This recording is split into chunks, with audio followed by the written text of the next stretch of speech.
de ENSAP y a los equipos de las direcciones misionales de responsabilidad social e investigación de la institución, así como todos los participantes de las 25 regiones del país que nos siguen a través de la plataforma Zoom. Este seminario busca actualizar conocimientos sobre la enfermedad de Marfan, proporcionando un espacio de aprendizaje y reflexión sobre sus complicaciones y los desafíos en su manejo dentro del sistema de salud.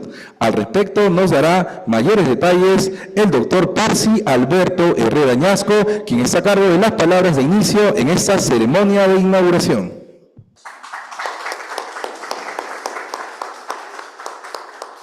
Buenos días a todos. Doctor Cabrejos, buenos días, muchas gracias por invitarme a esta ceremonia. Le doy un saludo en nombre de nuestro señor ministro, el doctor César Vázquez, cuyo apoyo para la reglamentación de la ley de raza y huérfanos fue fundamental, y en implementación de la misma estamos acá presentes justamente para presentarles esta herramienta. Como ustedes saben, la enfermedad de Marfan es una enfermedad de tejido conectivo que tiene varias complicaciones, incluida la cardiovascular, y para una forma de ayudar a la atención de estos pacientes, estamos presentando el día de hoy esa tarjeta de emergencia que presenta los aspectos básicos que todo personal de salud y paciente deben saber cuando se encuentra con esta condición. Esta tarjeta no hubiera sido posible de no ser por el convenio que se tiene con el convenio de colaboración institucional entre el Ministerio de Salud del Perú y la Red de Trastornos Hereditarios del Tejido Conectivo, a quien agradecemos la colaboración. De igual forma, este evento no hubiera sido posible de no ser por el apoyo incondicional del doctor Cabrejos, a través del ENSAP, quien dará las gestiones de certificación y las acciones formativas y la verificación del cumplimiento de los estándares académicos establecidos. Como había comentado, parte de la implementación del reglamento incluye eventos como este y documentos normativos que nos van a permitir manejar adecuadamente a nuestros pacientes, que no será el único, y que esperemos continuemos con esto. Muchas gracias.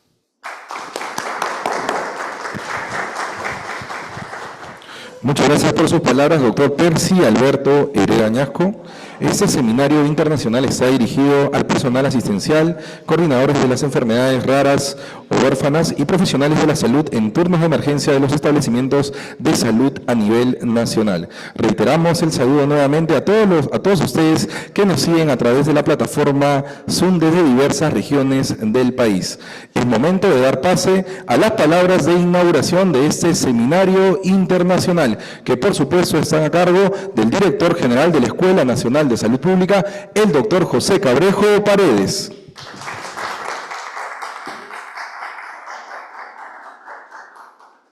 Muy buenos días. Doctor Percy Herrera Añasco, director ejecutivo de la Dirección de Prevención, Control de Enfermedades No Transmisibles, Raras y Huérfanas. Estimados directivos, Magíster Jessica Graña, directora académica, licenciado Carlos Frías, director de Responsabilidad Social y Relaciones Interinstitucionales, estimados trabajadores, colaboradores y a todos los participantes de las 25 regiones del país.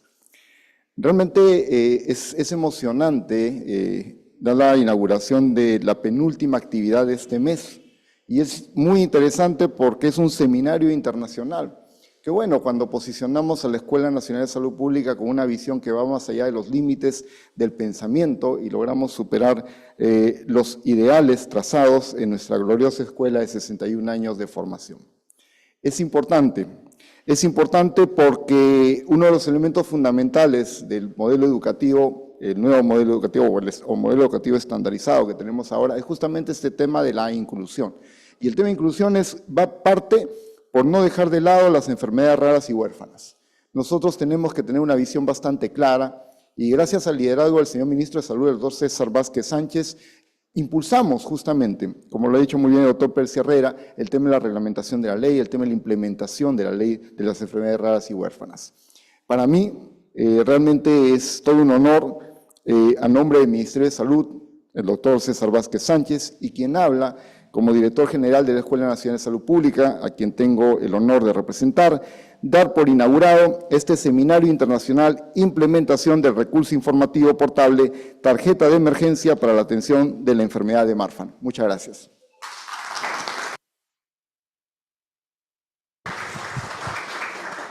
Muchas gracias por sus palabras, doctor José Cabrejo Paredes, director general de la Escuela Nacional de Salud Pública. De esa manera se ha dado por inaugurado el Seminario Internacional Implementación del Recurso Informativo Portable, Tarjeta de Emergencia para la Atención de la Enfermedad de Marfan. A continuación, invitamos a las autoridades que nos acompañan en la mesa de honor, por favor, a ponerse de pie y a mantenerse en su sitio para desarrollar la primera fotografía protocolar de esta ceremonia de inauguración.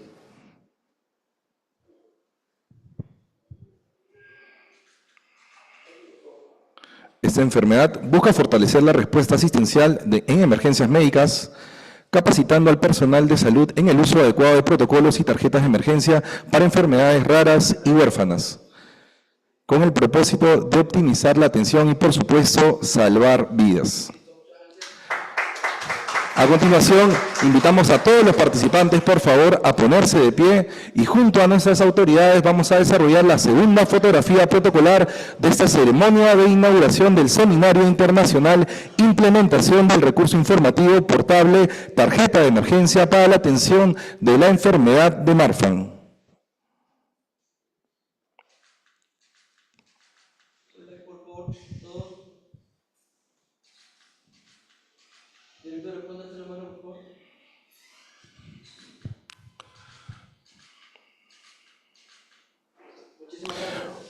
De esta manera se da por culminada la ceremonia de inauguración del Seminario Internacional Implementación del Recurso Informativo Portable Tarjeta de Emergencia para la Atención de la Enfermedad de Marfan. Muchas gracias a nuestras autoridades y a todos los presentes en el auditorio de la Escuela Nacional de Salud Pública por su participación.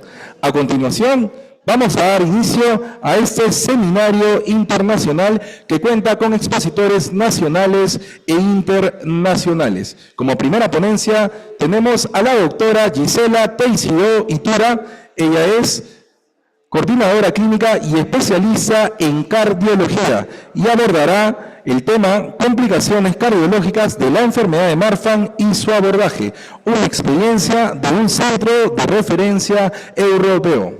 A continuación vamos a dar paso entonces a la doctora Gisela Teixido Itura.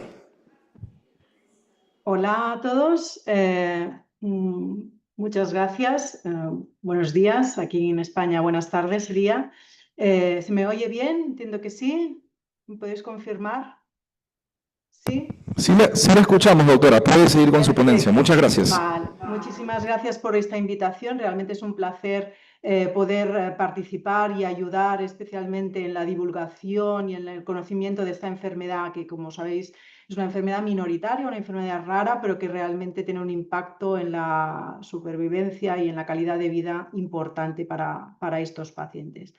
Paso a compartir la presentación, si os parece, espero que funcione.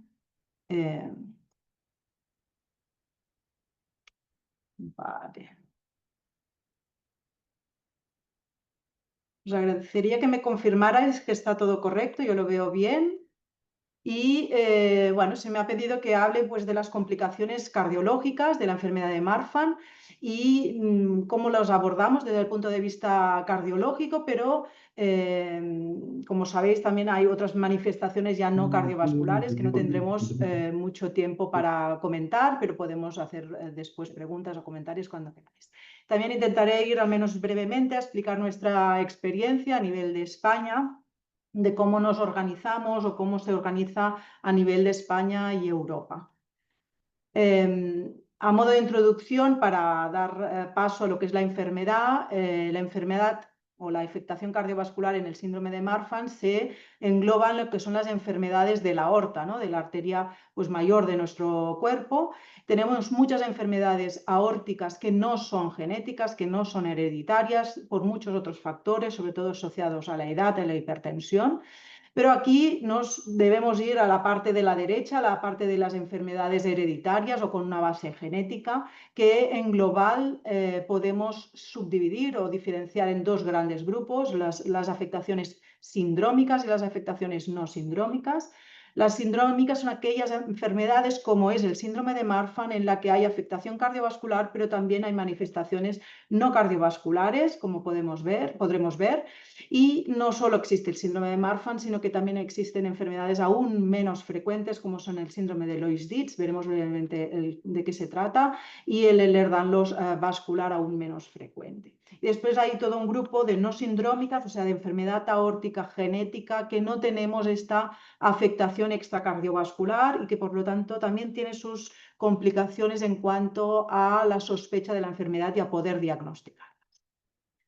Hemos dicho, son enfermedades hereditarias, enfermedades genéticas, con una herencia que decimos autosómica dominante. ¿Qué quiere decir esto? Pues que el 50% de los hijos de pacientes afectos van a tener también la enfermedad, que la mayoría de los pacientes van a tener algún tipo de manifestación a lo largo de su vida y que probablemente a nivel cardiovascular la penetrancia que decimos, la probabilidad de que manifiesten la enfermedad es muy alta. A pesar de ello, hay bastante variabilidad dentro de una misma familia que puedan tener la misma mutación. También tenemos bastante variabilidad en cuanto a la afectación aórtica. Y por lo tanto hay modificadores, hay factores añadidos que aún no conocemos suficientemente. No voy a ir a muchos detalles, pero para centrarlo en estos síndromes que decíamos, el síndrome de Marfan es el que se asocia a un gen en concreto, la fibrilina, y sobre todo veremos como rasgos más, hallazgos o afectaciones más relevantes en la enfermedad aórtica, la afectación ocular a nivel de luxación de cristalino y después toda la afectación sistémica, musculoesquelética, a nivel dermatológico y neumológico incluso, que conforman el síndrome. El síndrome de Loeys-Dietz también se asocia no a un solo gen, sino a varios genes que lo pueden producir, también con afectación aórtica, también con afectación a nivel músculo-esquelético, menos frecuentemente a nivel ocular, por ejemplo. Y el Ehlers-Danlos síndrome, que es más asociado a un gen en concreto, que ya no es, también puede tener afectación aórtica, pero también tiene mucha manifestación a nivel arterial. Para decir en el síndrome de Marfan, parte ya lo he dicho, y aquí quizás es mucha parte muy concreta, muy para genetistas, digamos, pero sí que el mensaje sería esta herencia que decimos autosómica dominante, un 50% de herencia en la descendencia, por afectación del gen FBN1. Hay muchas mutaciones diferentes, esto es un reto para el diagnóstico, no hay 2 o 3 tipos de mutaciones, hay muchas mutaciones diferentes y esto a veces es difícil de cara a confirmar que una variante genética realmente es una mutación. Hay 25% de los pacientes que tienen mutaciones que son de novo, que son nuevas, que sus padres no tienen esta mutación. Y como ya os he comentado, la penetrancia no es bastante alta, pero la expresividad es variable también. La incidencia se estima en lo que sería el umbral de lo que decimos la definición de enfermedad minoritaria, que sería uno de cada 500, de 5.000 o de 10.000 individuos. Por lo tanto, es una enfermedad minoritaria, pero dentro de ser minoritaria es realmente de las más frecuentes que podemos encontrar y esto es importante de cara a la planificación a nivel de país, del número de individuos que pueden estar afectos. Algunos de ellos probablemente puedan no estar diagnosticados. El diagnóstico del síndrome de Marfan se establece y se puede incluso ya confirmar muchas veces por los hallazgos clínicos, por las manifestaciones que presenta este paciente, como ya os decía, por afectación aórtica, por afectación a nivel musculoesquelético, a nivel ocular. Todo esto podemos tener un diagnóstico clínico. Esto requiere, como veremos, una valoración muy dirigida hacia esta valoración y para poder confirmar el diagnóstico, pero después también tendremos que confirmar propiamente a nivel genético la presencia de esta mutación en la fibrilina. Algunos puntos a valorar cuando vamos a buscar el diagnóstico es lo que es la dilatación aórtica, la disección que sería ya la rotura, pues cuando aparece pues la tenemos clara, pero la dilatación aórtica también requiere de unas técnicas de imagen, de una interpretación adecuada para valorar si realmente la aorta afecta o no afecta en cada uno de los individuos. Y como os comentaba, aparte de la aorta, tenemos manifestaciones musculoesqueléticas a nivel de espalda, a nivel de piel también, a nivel de los pies, una serie de manifestaciones que per se pueden estar presentes fuera del síndrome de Marfan. Los pies planos pues, son mucho más frecuentes fuera del síndrome de Marfan, pero cuando tenemos combinaciones de varios de estas manifestaciones, tenemos que pensar que hay un síndrome de Marfan. Como veis, para poderlo valorar, necesitamos los clínicos realizar una exploración dirigida, sabiendo lo que vamos a buscar y sabiéndolo interpretar para poder confirmar o tener la sospecha de un síndrome de Marfan. En cuanto a la afectación cardiovascular, como os decía, es muy frecuente. Esto es un estudio ya un poco antiguo, de unos 20 años, por lo tanto esto puede haber evolucionado y presentarse un poco diferente actualmente por varios motivos, pero en este estudio veis que habían muchos pacientes con síndrome de Marfan que ya tenían dilatación aórtica, muchos de ellos tienen ya disección aórtica, ya han requerido alguna cirugía y no solo de la aorta ascendente, que es la primera porción de la aorta, sino de la aorta descendente, que decimos que puede ser torácica o abdominal. Aparte de ello, como veremos, pues también puede haber afectación de la válvula mitral en una frecuencia importante, aunque no siempre requiere intervención. Y la supervivencia de estos pacientes, afortunadamente, ha cambiado mucho la foto desde lo que eran los años 70, con unas supervivencias pues realmente alrededor de los supervivencias medias de alrededor de los 50 años, especialmente porque entonces la cirugía preventiva no estaba bien establecida, pero también porque el diagnóstico, especialmente el genético y las técnicas de imagen, pues no estaban tan implementadas. Esto, en este estudio del 95 ya se vio que la supervivencia había aumentado muchísimo, con la supervivencia media de 72 años, y actualmente incluso esto ha mejorado más. Igualmente, esto siempre lo que estamos viendo es que siempre suele ser a precio de pasar por complicaciones aórticas o por la necesidad de una intervención aórtica, al menos una intervención aórtica. Es difícil que los pacientes no requieran en algún momento algún tipo de cirugía. Y por todo ello, la importancia del diagnóstico precoz, especialmente del cribado de la familia, no solo del primer caso que vemos, sino del resto de la familia, para hacer un diagnóstico precoz, para establecer un buen diagnóstico, un buen seguimiento y en caso de que se requiera pues una cirugía programada. La cirugía se establece para lo que es la aorta ascendente según los diámetros aórticos. Esto se ha visto muy asociada, cuanto más dilatada la aorta, a un mayor riesgo de disección, o sea, de rotura, y por lo tanto el seguimiento con técnicas de imagen es crucial para poder definir en qué momento vamos a hacer esta intervención. Esto ha cambiado, yo diría, como os comentaba, pues la supervivencia de estos pacientes y por lo tanto la calidad de vida de forma importante. Para ir un poco más allá de lo que hemos dicho de la raíz aórtica o de la aorta ascendente, sabemos que incluso a nivel cardiovascular hay otras manifestaciones. Hay otras manifestaciones que estamos viendo más a día de hoy, probablemente porque estos pacientes, como os decía, sobreviven más y vamos viendo pacientes intervenidos de lo que principalmente se aparece, que es la dilatación de la raíz aórtica, pero vemos las complicaciones posteriores o afectaciones de la misma enfermedad a otros niveles. Aquí un poco el diagrama de la aorta, por si no lo conocéis, lo que os decía, la aorta ascendente, la aorta descendente, torácica y abdominal. Y en el fondo lo que queremos siempre evitar es lo que es la disección propiamente de la aorta, la rotura parcial de la aorta, que conlleva pues una comorbilidad, una mortalidad alta y unas posibilidades de muchas complicaciones y por lo tanto no es algo que queremos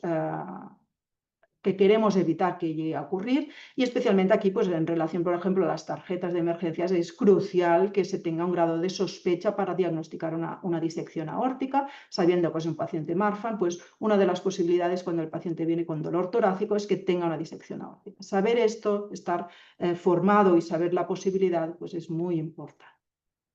Cada vez más en estos pacientes que ya seguimos, que operamos de la primera parte de la aorta, de la raíz aórtica, estamos viendo ya las otras complicaciones, como os decía, entre ellas la disección tipo B, que sería la disección de la aorta descendente. Es mucho menos frecuente, evidentemente, de lo que era antes la disección tipo A, pero es que ahora los pacientes los podemos afortunadamente proteger bien de la disección tipo A, de la aorta ascendente, pero menos de lo que es la disección tipo B, que es ahora probablemente la batalla que nos encontramos más en la mayoría en algunos de los pacientes. No afecta a la mayoría ni mucho menos.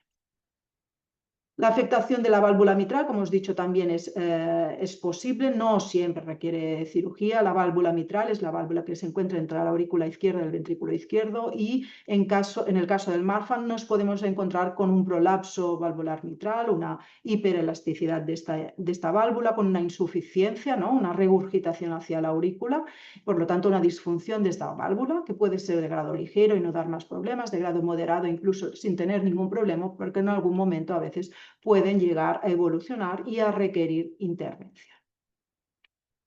Otros aspectos que vamos viendo, aunque ya digo, esto es aún menos frecuente que lo que es la dilatación de la raíz aórtica, es manifestaciones en forma de disfunción ventricular, o sea, falta de la función sistólica, la fuerza del corazón, ya sea por postoperatorios o por o sea, pacientes que ya se han intervenido o que han pasado por situaciones complejas, y también vemos cada vez más arritmias de diferentes tipos, o sea, que son pacientes que inicialmente sobre todo los tratábamos de lo que era la raíz aórtica, cada vez a nivel incluso cardiovascular vamos viendo otras manifestaciones, no porque sean más frecuentes, sino porque los pacientes afortunadamente les estamos protegiendo de lo que antes era una complicación mayor. Incluso a nivel periférico vemos arterias, o sea, no la aorta, sino ramas de la aorta que tienen dilataciones. Esto es típico en el síndrome de Loeys-Dietz, es más frecuente, en el Marfan es menos frecuente. Afortunadamente, no, en muchas ocasiones se requiere intervención o se complican, pero que sí que es importante el seguimiento para valorar si realmente pues, esto está estable o hay alguna manifestación que requiera cirugía.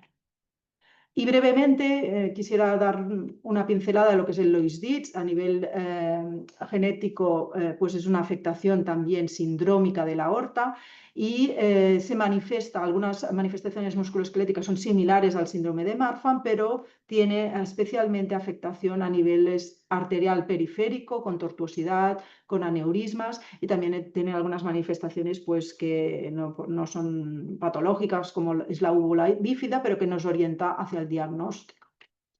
También tiene mucha manifestación cardiovascular a nivel aórtico, lógicamente, posibilidad de hacer una disección aórtica, también a nivel mitral, y por lo tanto muchas veces los mismos especialistas que llevamos síndrome de Marfan pues diagnosticamos síndrome de Loeys-Dietz, porque incluso a veces inicialmente se puede pensar que es un paciente que tiene síndrome de Marfan y acabar por genética diagnosticando el síndrome de Loeys-Dietz, o sea que al final acaba siendo de alguna manera abordado de una manera similar. Respecto al Marfan sí que no tienen luxación de cristalino, pero sí que pueden presentar manifestaciones extra o musculoesqueléticas importantes como el síndrome de Marfan. Y en breve, no sé cómo voy de tiempo, pero si puedo un poco y después pasamos a alguna pregunta o comentario, sí que creo que también es muy relevante explicar cómo estamos organizados o cómo estamos trabajando a nivel de España. A nivel de España, nuestra unidad, que es en Valdebrón, en Barcelona, somos una unidad de referencia en cardiopatías familiares, por lo tanto no solo Marfan, pero especialmente también tenemos esta rama de tratar a estos pacientes con aortopatías genéticas. Y por lo tanto podemos ver pacientes de toda España a través de un proceso de derivación entre diferentes regiones o comunidades autónomas, que decimos nosotros, pero también a nivel de profesionales, y esto aunque no sea una designación claramente del ministerio propio nuestro, sino por organización de los profesionales que estamos en dedicación a estos pacientes, pues hemos creado esta red en la que, como podéis ver, varios centros de toda España distribuidos en todo el territorio, pues nos reunimos de forma mensual, comentamos casos, que tengamos dudas, que tengamos decisiones difíciles, o nos ayudamos, por ejemplo, pues en el cribado familiar de individuos que están distribuidos en toda España para no hacerlos trasladar, por ejemplo, y nos ayuda realmente a funcionar de una forma más eficiente y a la vez también pues aprender un poco todos de la experiencia que tenemos y apoyarnos en situaciones que a veces son complejas porque la evidencia científica en muchos tratamientos o muchas situaciones pues no es alta, ¿no? Y al final la experiencia es importante. Esto es a nivel español, y a nivel A nivel europeo hay la Red Europea de Enfermedades Vasculares Raras, que es VASCERN, en el cual hay el grupo de HTAD, que serían las enfermedades hereditarias de la aorta torácica, donde estaría dentro de aquí el síndrome de Marfan. Nosotros somos el único representante español en este grupo de Europa, pero funcionamos pues un poco como catalizador o como representante del resto de centros que puedan en España pues también querer comentar casos en la red europea, que es una posibilidad. Y también, lógicamente, tanto a nivel español como a nivel europeo, pues estamos realizando registros de estudios científicos para conocer mejor la enfermedad. La verdad es que aquí los pacientes pues participan muy activamente, siempre están abiertos a participar, a ayudarnos en cuanto sobre todo a la recolección de datos para poder, datos anónimos lógicamente, pero que nos ayuden a comprender mejor la enfermedad y entender si pues hacemos adecuadamente las cosas o tenemos que mejorar en cómo tratamos o posibilidades que tengamos. Esto es el VASCERN a nivel de Europa y después hay también otros consorcios como es el Montalcino en que esto sería un grupo de expertos internacionales de Estados Unidos, de Canadá, también de Europa estamos y incluso Japón y China. Ya no es de pacientes propiamente, sino es de pues un poco liderar la investigación en cuanto a posibilidades de estudio, tanto de investigación básica como clínica, como de imagen, para intentar mejorar pues el diagnóstico y la calidad de vida de estos pacientes. Y como conclusión, y espero pues, vuestras preguntas y comentarios, sabemos que la afectación de la raíz aórtica es la manifestación cardiovascular más frecuente en el síndrome de Marfan. El resto de la aorta también es una complicación que cada vez vemos más, no porque se produzca más, este no es el mensaje, sino que probablemente los pacientes los estamos protegiendo de la ascendente y ahora vemos más enfermedad de la aorta descendente.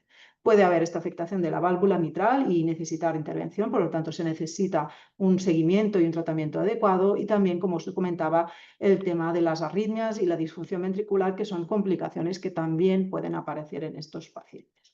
Y como conclusión global, en el síndrome de Marfan necesitamos un seguimiento cardiovascular especializado, que se conozca la enfermedad, que incluya el abordaje de todas estas complicaciones. También añadiría pues, el diagnóstico genético, el cribado familiar y el formar el paciente para tener información sobre la enfermedad y poder prever las complicaciones. Y con todo esto, muchas gracias por vuestra atención.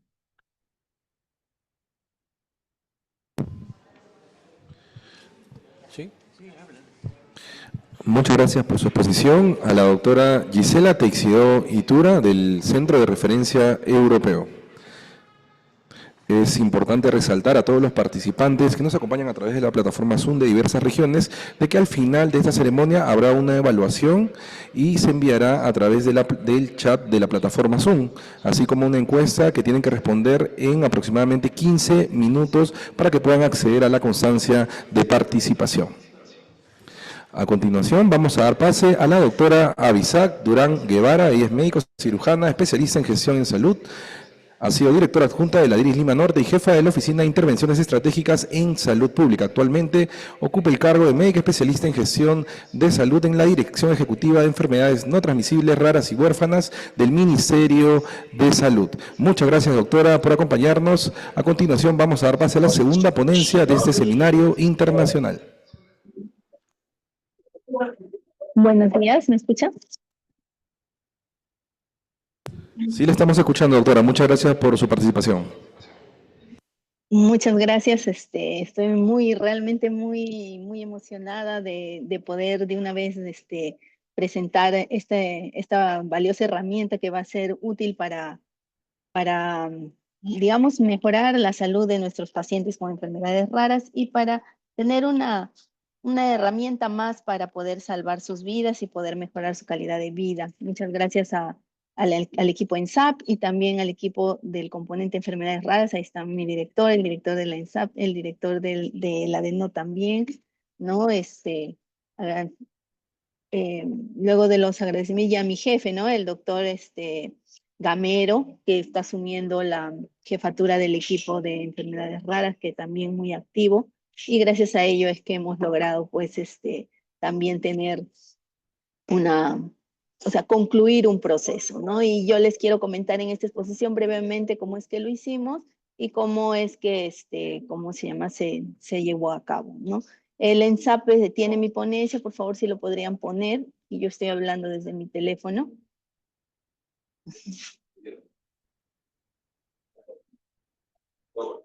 Hola. Sí, estamos en estos momentos ultimando detalles técnicos para poder cumplir con ello. Muchas gracias.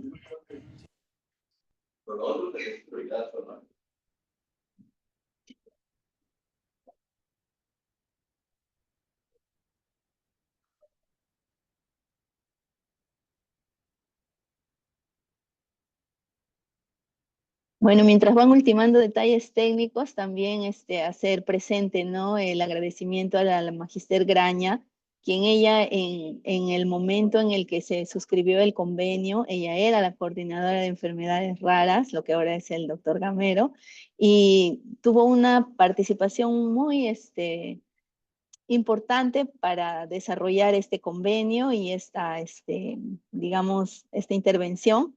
Y pues del esfuerzo de ella es que hemos continuado y estamos ahora en condiciones de poder presentarles, ¿no? La implementación. Doctora, muchas Entonces, gracias. Ya estamos proyectando la diapositiva. así es. Yo les voy diciendo para que lo pasen. Ya, entonces la ponencia venía a ser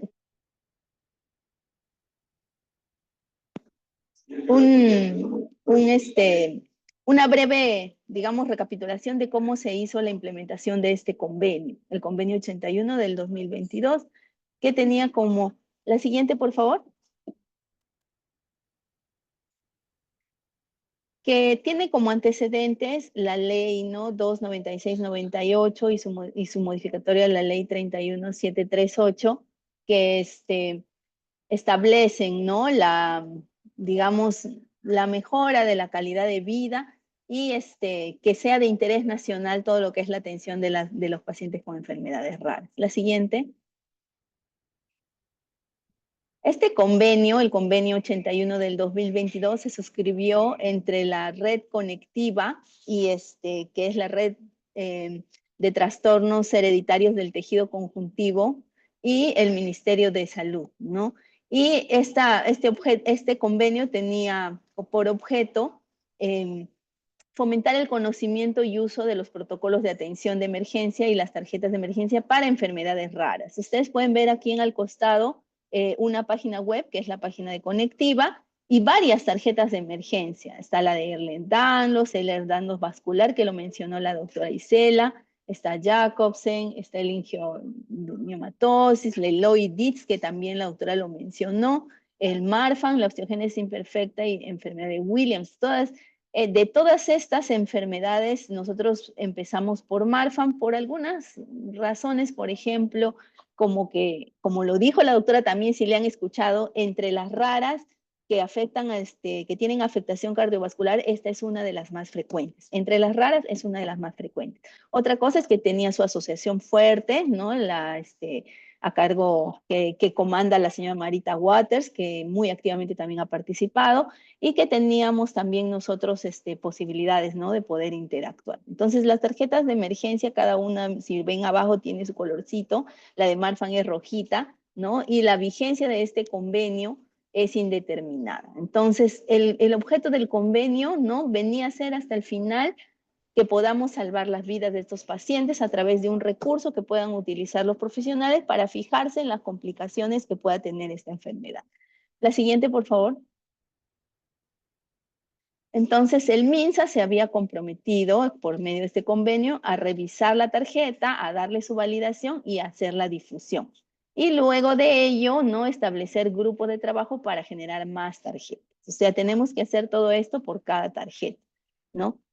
La red conectiva tenía también sus obligaciones, sus compromisos, que eran poner el logo del MINSA en la tarjeta, colaborar con la DENOT para hacer nuevos protocolos y nuevas tarjetas y facilitar las actualizaciones de las nuevas. La siguiente. Entonces, como ya les mencioné, priorizamos de las 8 tarjetas el síndrome de Marfan acá cuando se les comparta la tarjeta tenemos una pequeña, digamos, como entrevista, ¿no? Una exposición de un paciente con síndrome de Marfan que habla sobre su caso y que lo han desarrollado los compañeros de comunicaciones, que está muy bonita. Después lo vamos a ver, ¿no? Si es que hay tiempo, ¿no? Y la tarjeta es así, ¿no? Está acá del lado izquierdo, es bien cortita, es pequeña, ¿no? Va con el nombre del paciente, va con ¿cómo se llama? Su documento de identidad, el país, ¿no? Datos bien básicos y algunos temas para marcar, que ya lo va a exponer el señor Javier, ¿no? Que es el presidente de Conectiva. ¿Y por qué también lo escogimos? No solamente porque es un poco más frecuente entre las raras, sino porque sus complicaciones son bien severas, como ya han escuchado a la doctora Gisela. Esta enfermedad, yo justo había levantado la mano porque les quería preguntar qué tan frecuente es que si no se atienden estas complicaciones el paciente se nos va. Y en realidad es relativamente frecuente. Hay pacientes que mueren por las complicaciones. Entonces es muy importante que si un paciente que tiene las características de Marfan y viene con esta tarjeta, nos diga, nos lleve a pensar de que si no le atendemos y minimizamos sus molestias, probablemente la próxima ya no lo vemos, ¿no? Al paciente puede fallecer, ¿no? Entonces, esta situación de los pacientes con Marfan, ¿no? Si es que desestimamos su padecimiento, puede llevarles a tener complicaciones más graves o incluso a perder la vida, ¿no? Entonces, la siguiente, por favor. Por ese motivo dijimos, la primera que vamos a hacer es síndrome de Marfan. Tenemos casos inclusive en los hospitales, ¿no? Donde se atienden a los pacientes con enfermedad de Marfan y realmente lo que ha dicho la doctora Gisela, todo se cumple, ¿no? Hacen aneurismas de la aorta, aneurisma disecante, hacen disfunciones del ventrículo, todo lo que ha dicho la doctora lo vemos acá. Y ella dice, no, para nosotros ya esto no es tan frecuente, es más frecuente el aneurisma descendente, y para nosotros no, ¿no? Para nosotros recién estamos en la primera fase, reconociendo esta enfermedad y viendo para que sea referida, derivada de manera apropiada. Entonces, como si recuerdan, dijimos el MINSA tenía varios compromisos, ¿no? La primera era revisión y validación del contenido, que lo hicimos de una manera bien sencilla. Informamos, ¿no? A los hospitales y les mandamos un documento, un oficio múltiple. Escogimos hospitales que fueran expertos en el tratamiento de la enfermedad, de las complicaciones cardiológicas de diversas enfermedades, ¿no? El 2 de Mayo, el Hospital Cayetano, Heredia, que es el referencial de toda la zona norte de Lima, metropolitana, el INCOR del Seguro Social de Salud, el Hospital de Emergencias Casimiro Ulloa, que es un hospital antiguo que atiende todas las emergencias de Lima Centro, y el Hospital de Emergencias de Villa El Salvador, más conocido como EVES, que atiende gran cantidad de emergencias en la zona sur de Lima Metropolitana. Entonces les mandamos un documento y les mandamos una plantillita, ¿no? En el documento solicitan mostrándoles la tarjeta de así, queremos que valides los contenidos, los revises. La siguiente. Entonces les mandamos este anexo, que es un formatito, y les pusimos, ¿no? Si validaba o no validaba y sus observaciones. Y acá abajo va con la firma, acá está, la firma del médico que revisa, ¿no? Y de su jefe de departamento, y nos remitieron con los oficios de su dirección, ¿no? Entonces, todos los hospitales dieron validación, ¿no? Hay algunas sugerencias, algunas, ¿cómo se llama? Sugerencias de mejoría que hemos compartido, ¿no? A la asociación, pero realmente todos estuvieron de acuerdo en que era un buen instrumento, de que iba a ser útil y que se podía usar. La siguiente.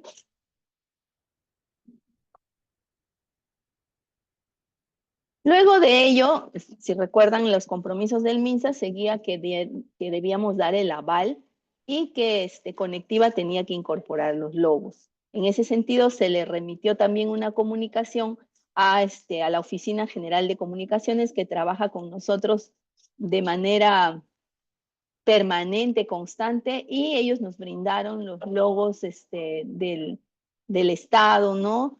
En los cuales escogimos usar solamente el logo del Ministerio de Salud, ¿no? Que es el rectangulito donde está el escudo nacional, el nombre de nuestro país, que dice Perú, y el Ministerio de Salud. Los logos de gestión, que era con punche y del Bicentenario, se retiraron porque la tarjeta iba a ser una tarjeta permanente, ¿no? Entonces, una vez que ya Comunicaciones dio el documento donde se validaba todo y nos pasaba los logos, ya teníamos entonces la tarjeta lista para ser incluida en las páginas web del MINSA. La siguiente. Entonces, así es como ha quedado. Conectiva incluyó los, acá dicen proceso de actualización, no, esto ya está actualizado, la tarjeta está así, si lo pueden ver ahí al lado derecho, ¿no? Dice síndrome de Marfan y debajo está el logo del MINSA. Y en la parte inferior, esto se supone que se debe recortar, ¿no? Están los logos de las asociaciones que han apoyado, que son, ¿no? Conectiva, que está al medio, la asociación Conectiva, que es en la página web donde sacamos las tarjetas, y la Asociación Peruana de Síndrome de Marfan, APSIN, que realmente también, gracias a su colaboración, es que esto se pudo llevar a cabo. La siguiente.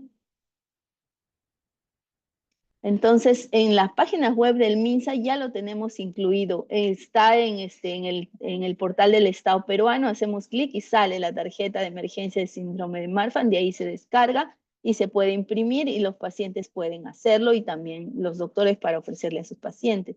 Tenemos también un espacio que se llama la campaña de concienciación sobre enfermedades raras y huérfanas, donde nosotros compartimos información actualizada sobre enfermedades raras, compartimos los videos, ahí también está el video del paciente de Marfan, que es un joven muy simpático que narra pues su experiencia presentando su enfermedad, ¿no? Su condición, y también ahí en esta campaña, casi debajo del título está un recuadro azul donde dice tarjetas de emergencia, y este recuadro nos conduce a la primera tarjeta, que es síndrome de Marfan, y luego cuando vamos incorporando las siguientes tarjetas, también nos va a llevar. La siguiente.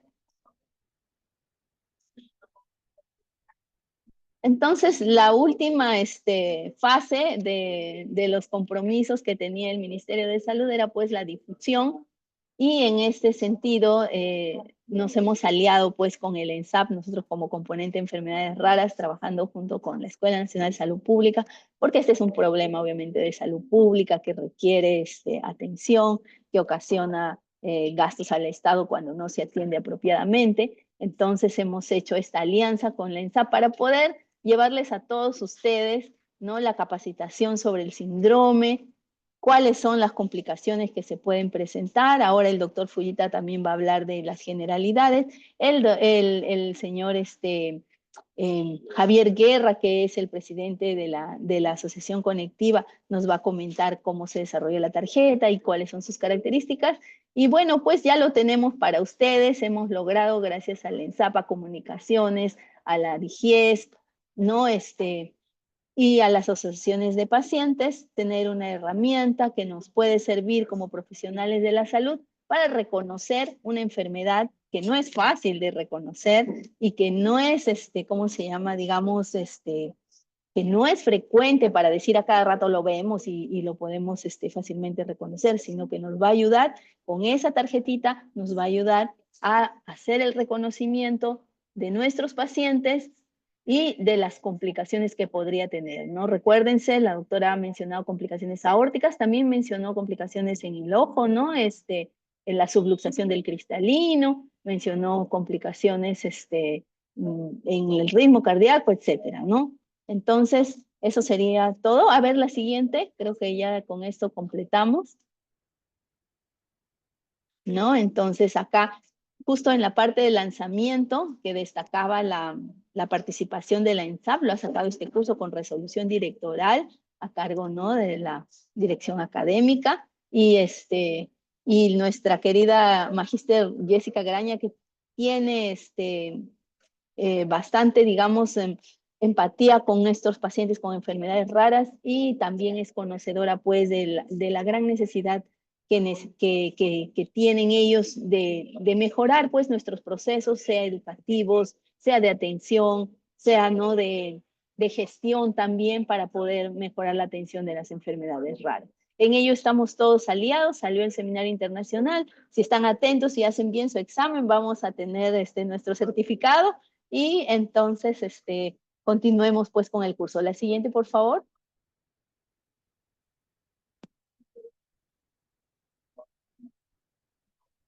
La siguiente.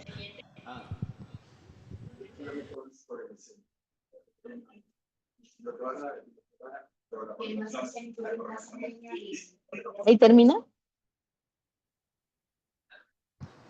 Sí, doctora, ¿qué tal? Muchas gracias por su exposición. Ya no hay una siguiente lámina, ¿no? Es la última. Sí, ya no, Ajá. sí, ya no habría una siguiente lámina, doctora. Muchas gracias más bien por su Gracias. exposición. Agradecemos, ¿no?, a la doctora Abisac Durán Guevara, a la doctora especialista en gestión pública, que ha abordado el tema proceso de gestión de implementación del convenio número 081-2022 MINSA entre MINSA y Conectiva. A continuación, vamos a dar pase a Javier Guerra, que está a cargo de la presentación y gestión del recurso informativo portable para las emergencias de enfermedades raras y huérfanas.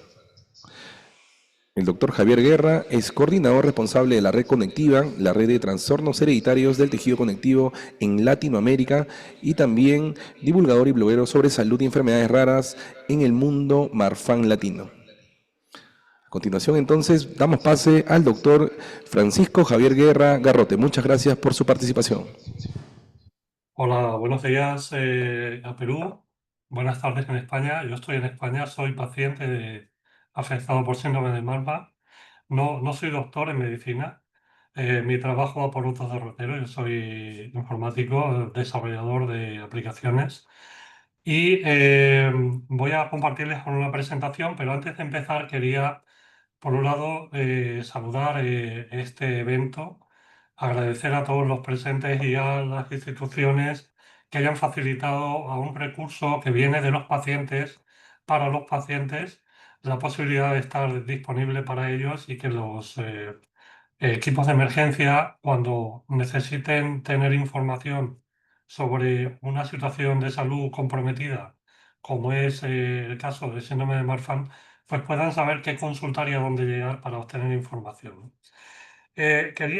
Decía antes de empezar, hablarles un poco como paciente y quería preguntarles si se acuerdan cuando ustedes terminaron la carrera, ustedes doctores, equipos de enfermería, equipos de apoyo, cómo se sentían cuando se enfrentaban por primera vez a un caso, cuando encontraban una situación nueva que no habían visto en las prácticas que habían tenido en sus estudios, porque cuando se encuentran con un paciente de una enfermedad rara, y en este caso como el mío, que es el del síndrome de Marfan, les van a venir muchos recuerdos de esa situación. Se van a encontrar muy desorientados, no van a saber muy bien cómo tienen que actuar, qué tienen que hacer, qué es lo primero que tienen que averiguar para determinar qué es lo que está pasando con ese paciente raro, extraño o que se han encontrado en su consulta o que en un momento dado, si estamos hablando de los equipos de emergencia, puede venir incluso con un desmayo, con una situación catastrófica que puede llevar a una situación crucial de vida, ¿no? Esa situación, por desgracia, los pacientes, los afectados de Marfan y de otras patologías la conocemos bien. Hemos vivido muchas situaciones así, bien por nosotros, bien por nuestros familiares que también han sido afectados. Recuerden que el Marfan es hereditario y nosotros pues hemos vivido algunos en carne propia, otros también por familiares que han padecido o incluso han fallecido por esta enfermedad, pues este tipo de circunstancias, y vemos esa situación de un poco de desasosiego, ¿no?, que enfrentan los equipos de emergencia cuando se da una circunstancia como la de tener que atender a una persona que tiene, pónganse en caso de una disección de aorta. Les digo todo esto para que se pongan en situación y entiendan que ahí quien mejor puede ayudarles en un momento dado son dos cosas. Una, el paciente con la información que le puede aportar. Entonces, nosotros abogamos desde el punto de vista del paciente porque ustedes nos escuchen, hagan una escucha activa. Y por otro lado, tener a mano información de calidad que les pueda servir para hacer esa combinación entre lo que me está contando el paciente y lo que los estudios médicos dicen que hay que hacer en este caso, ¿no? En ese punto, los pacientes, seamos de Perú, de Colombia, de Chile, de España o de donde sea, estamos hermanados por la enfermedad y tenemos los mismos problemas. Entonces yo como afectado, pues les hablo desde España, pero esta realidad la conozco muy bien tanto en España como en toda Latinoamérica porque Conextiva representa a los pacientes en Latinoamérica, ¿no? Los pacientes de trastornos hereditarios del tejido conectivo. Em, les decía, ¿cómo podemos ayudarle? Bueno, pues ahora les voy a contar un poco. Primero voy a entrar a hacerles una breve introducción, muy breve, de lo que es la red conectiva para que conozcan el contexto de dónde sale esta iniciativa y luego vamos a pasar a explicar este recurso para que ustedes lo conozcan. Voy a compartir pantalla. Me dan un segundo. Ok. Díganme si lo ven, si está disponible. Perfecto. Muy bien. La red conectiva es una red latinoamericana, está formada por 15 miembros que están distribuidos en 11 países. Tenemos 3 equipos de trabajo y 3 proyectos, entre ellos el de las tarjetas de emergencia. Y tenemos un comité médico asesor compuesto por especialistas que conocen estas patologías de distintos países también, eh, que son 17 especialistas. En el caso de Perú tenemos varios, entre ellos el doctor Fujita, que nos acompañará luego. Y hemos establecido una serie de alianzas como la que ahora nos trae este evento con el MINSA, ¿no? Entre ellas están 12 alianzas, pues por ejemplo con la Sociedad de Médicos Emergenciólogos de Costa Rica, en fin, hay una serie de acuerdos con organizaciones también de pacientes de enfermedades raras para dar difusión a este recurso. Los objetivos son visibilizar los trastornos hereditarios del tejido conectivo, es decir, dentro de las enfermedades raras o poco frecuentes o huérfanas. Los trastornos del tejido conectivo tienen su hueco y nosotros estamos para visibilizar esto, fomentar el asociacionismo. Nosotros entendemos, por lo que les decía antes, que debemos ser promotores también de nuestra propia salud.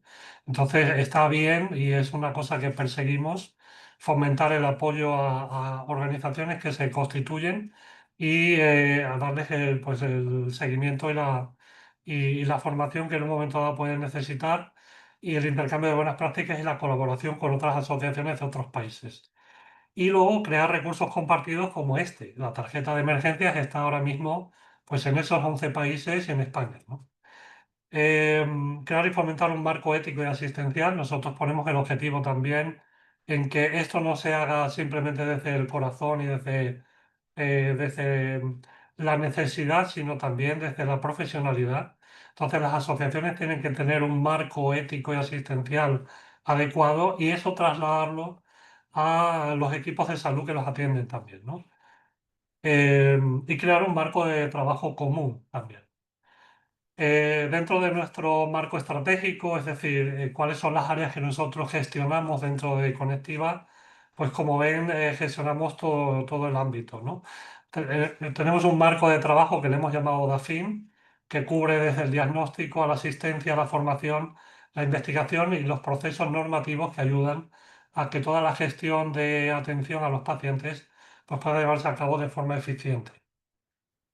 ¿Qué son los trastornos hereditarios del tejido conectivo? Bueno, el doctor Fujita les hablará, como ya les habló también la doctora Teixido, de las enfermedades raras o huérfanas o poco frecuentes, pero los trastornos hereditarios del tejido conectivo son un conjunto de unas 200 enfermedades aproximadamente que afectan al tejido conjuntivo y que pueden afectar a las células del cuerpo y que dan forma a los tejidos. Entonces, esto hace que los tejidos se caracterizan por ser como muy elongados, muy flexibles Y así tenemos personas que tienen pues dislocaciones, otras personas que tienen problemas de huesos, otras personas que tienen problemas de algunos tejidos específicos como los ojos o la raíz de aórtica del corazón, etcétera. Cubre una perspectiva muy amplia de tejidos los trastornos hereditarios de este ámbito.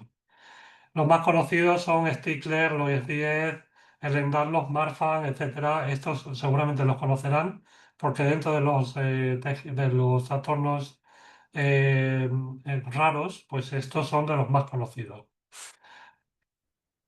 Les voy a empezar hablando de dónde nace la idea de las tarjetas de emergencia. Conectiva no ha inventado las tarjetas de emergencia, ya existían antes. Lo que nosotros hemos hecho es adaptar o crear una tarjeta que sea realmente útil para nuestra sintomatología. Esto surge por la situación que vivió uno de los pacientes que formaba parte de nuestro grupo de trabajo. El paciente se llamaba Kevin. Kevin era un muchacho de 20 y pocos años de Guatemala.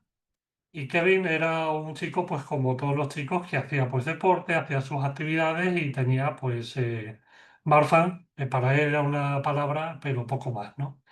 El caso es que, bueno, pues poco a poco fue deteriorándose su situación de salud y acudió a los servicios de emergencia porque tenía problemas para respirar, tenía hinchazón, vómitos, hinchazón en el vientre, vómitos.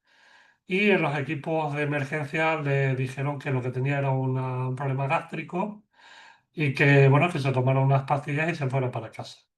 Así estuvo yendo y viniendo a la emergencia durante varias semanas hasta que lamentablemente falleció. Falleció porque lo que tenía era una disección de aorta y una disección de aorta es un síntoma muy raro para una persona de 20 y pocos años. Pero el desconocimiento de la enfermedad y la desconfianza también hacia el paciente, un paciente muy joven, y por qué no decirlo, pues también un poco inquisitivo, ¿no? Eh, pues llevó a un desenlace fatal y esto pues allanó no solamente su dignidad, sino su vida. Este paciente no fue tratado adecuadamente, no se le hizo caso, no se le derivó ni se le hicieron pruebas adecuadas para poder determinar qué es lo que estaba pasando pese a las reiteradas visitas a los servicios de emergencia. Y a nosotros nos llenó mucho, nos afligió mucho esta situación. Algunos de nosotros ya hemos pasado por circunstancias parecidas porque hemos vivido pues, el desenlace de pacientes. Yo, por mi caso, he tenido mi padre y dos hermanos que han fallecido por esta enfermedad y hemos vivido ya esta situación, como le digo, pero este paciente fue especialmente duro para nosotros porque estuvimos haciéndole un seguimiento y un apoyo desde varias instituciones a nivel internacional y nos dejó muy, muy tocados emocionalmente, ¿no? Incluso yo estuve 5 minutos antes de fallecer, lamentablemente, pues estuve hablando con él y ya sabíamos lo que había y solamente pudimos despedirnos. Y, y a partir de ahí, pues pensamos que había que hacer algo para que esta situación no volviera a repetirse. Lamentablemente, esta situación vuelve a repetirse, se repite con mucha frecuencia en Latinoamérica, en España y en muchos países. No estamos hablando de que sí que es verdad que si un país pues, tiene una serie de recursos, pues es mucho más fácil detectar ciertos casos, pero las enfermedades raras en general, ya sea un país muy potente o poco potente o en vías de serlo, eh, tienen mal pronóstico generalmente y problemas muy parecidos, ¿no? ¿Qué hicimos? Pues empezamos a abogar por nosotros y creamos un recurso que es el que le vamos a presentar. Nosotros tenemos que abogar por nosotros mismos porque necesitamos que los equipos de emergencia entiendan lo que nos está pasando. Porque el tiempo de reacción es crucial. Cuanto más tiempo pase en una disección de aorta, pues más posibilidades tenemos de que el pronóstico sea la muerte. Los retos del paciente son que se reconozcan adecuadamente los signos que le han llevado a una situación, a una sala de emergencia, que se entienda el sentido de urgencia y de riesgo por el que está pasando. Ahí los pacientes también intentamos ser eh, proactivos y darles información y explicarles lo que está ocurriendo pero no todos los pacientes son iguales y no todos los pacientes tienen la capacidad de explicar con detalle lo que le está ocurriendo. Entonces, este recurso que ahora verán, pues es una ayuda para eso, ¿no? También es un reto para los pacientes que el equipo médico sienta que está en control. Esto seguro que más de uno de ustedes lo está viviendo en este momento, ¿no? ¿Cómo nosotros podemos afrontar una situación así si se nos da el caso? Si llega un Kevin a nuestra consulta de emergencias, ¿qué hacemos? Porque no sabemos, no estamos preparados para enfrentar esta situación. Y es normal, entiéndanme que sabemos que los médicos no pueden conocer las más de 7.000 enfermedades huérfanas que existen hoy en día, que están catalogadas y muchas otras que ni siquiera lo están. Entonces, pues ya les vuelvo a remitir al recurso que les vamos a enseñar ahora. Y que se involucre al familiar o acompañante a veces también es determinante y es un reto para nosotros. Cuando nosotros no podemos ofrecer información porque no nos encontramos bien, tener un paciente que esté informado y que pueda abogar por nosotros también es muy necesario. Y en la atención en emergencias es también crucial. ¿Cuáles son las limitaciones de atención de los equipos de emergencia? El desconocimiento de la enfermedad, lo hemos comentado, el desconocimiento de las manifestaciones y riesgos para la vida, el mal abordaje de las complicaciones por ese desconocimiento, y ya les digo, entendemos que eso es así. El desconocimiento también de los tratamientos, bueno, vale, tiene marca y ahora ¿qué hago con este paciente, no? Y una vez estabilizado, debo derivarlo, hay que hacer un control, un seguimiento. Los riesgos para el paciente obviamente son un diagnóstico confuso, erróneo o una dilatación en el tiempo hasta llegar a un diagnóstico. Un tratamiento erróneo con consecuencias de complicaciones o riesgos de enmascarar otros diagnósticos y el riesgo para la vida del paciente. Beneficios para los portadores de las tarjetas de emergencia. Ahora lo vamos a ver. Les voy a enseñar lo que son las tarjetas de emergencia. Esto que está aquí es una tarjeta de emergencias. Básicamente es un papel que se ha impreso en casa, es un papel doblado. Como verán, está doblado en 6 partes y el tamaño es el tamaño propio de un tarjetero. O sea, se puede llevar en su cartera, en su tarjetero. Y llevando esto, pues ya estamos dando pistas de información a los equipos de salud.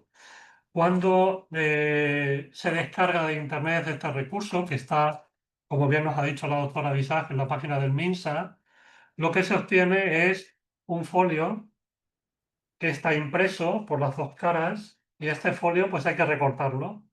Tiene unos puntos de recorte para que se pueda quedar del tamaño adecuado y luego se pueda doblar con unas indicaciones que se explican aquí. Con esas indicaciones el paciente puede doblar el papel y puede obtener una tarjeta de este tamaño que es mucho más llevadera.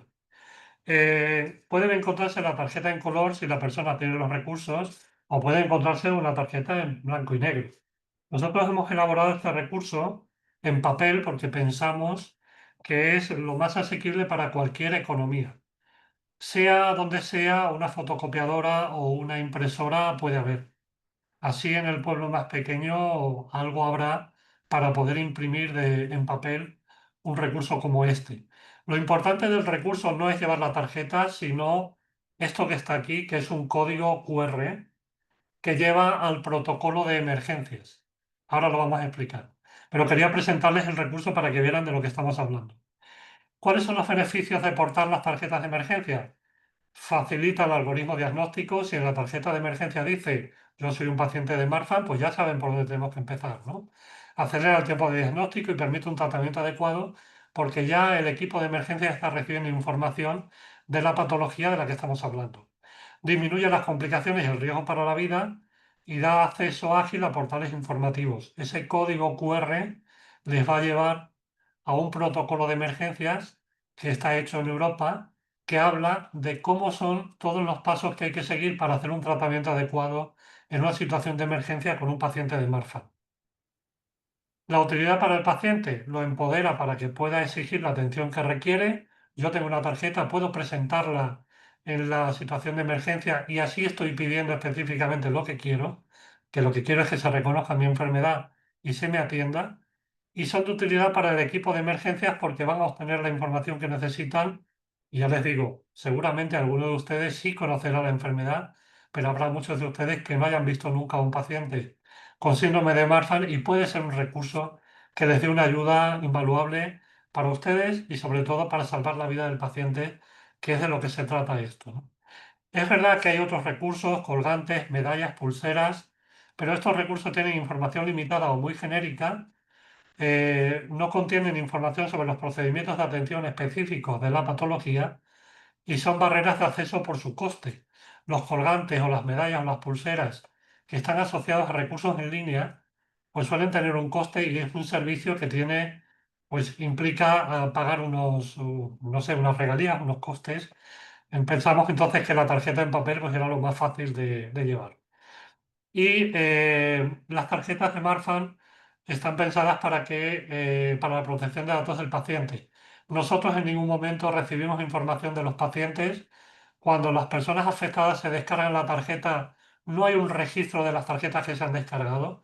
Ni siquiera queremos llevar estadísticas porque no queremos entrar en el proceso de qué paciente se lo ha llevado y de qué país. El recurso se descarga en blanco y lo único que tiene que hacer el paciente es rellenar sus datos para que la tarjeta contenga la información propia. Eh, ya veremos también los retos a los que nos hemos enfrentado con estas tarjetas. Las tarjetas impresas por los pacientes, pues las ventajas son accesibles y sin apenas coste, apenas lo que cuesta una fotocopia o una impresión, y obviamente si se deterioran, pues se puede volver a imprimir, se vuelve a rellenar y se lleva, ¿no? Y con información específica del paciente y los tratamientos que requiere. Están elaboradas por afectados, o sea, por personas afectadas como yo. Están revisadas por especialistas y en este caso también. Nosotros, obviamente, lo primero que hicimos cuando elaboramos la primera tarjeta, que fue justamente la de Marfan, pues la pasamos a nuestro comité asesor y el comité asesor pues dio su visto bueno y luego instituciones como el Vall de Barcelona de la doctora Teixidó pues también lo valoró y ahora mismo en España y en Europa pues tienen el sello del Vall y después instituciones como el MINSA a través de los acuerdos que hemos llevado a cabo pues también han validado este recurso. Nosotros como pacientes no podemos emitir información médica, no estamos cualificados para ello, pero sí, obviamente estas tarjetas se han elaborado con el apoyo médico, pero sí podemos elaborar estos recursos para que luego sean evaluados por los sistemas de salud y estos sean los que den el visto bueno y faciliten la difusión de estos recursos. Y ya les decía, es tan fácil como imprimir, rellenar y llevarla para que el recurso sea hábil. ¿Cuál es el problema con el que nos encontramos principalmente con las tarjetas? Son dos. Uno, los equipos de emergencia tienen que entender que este recurso no se lo ha inventado el paciente, es decir, claro, la red conectiva no es que sea lo más conocido en toda Latinoamérica, somos una institución pues que tenemos nuestro alcance limitado, ¿no? Entonces tendríamos que estar presentes en todos los hospitales del país para que se pudiera entender esto. ¿Quién es nuestro mejor aval? El Ministerio de Salud.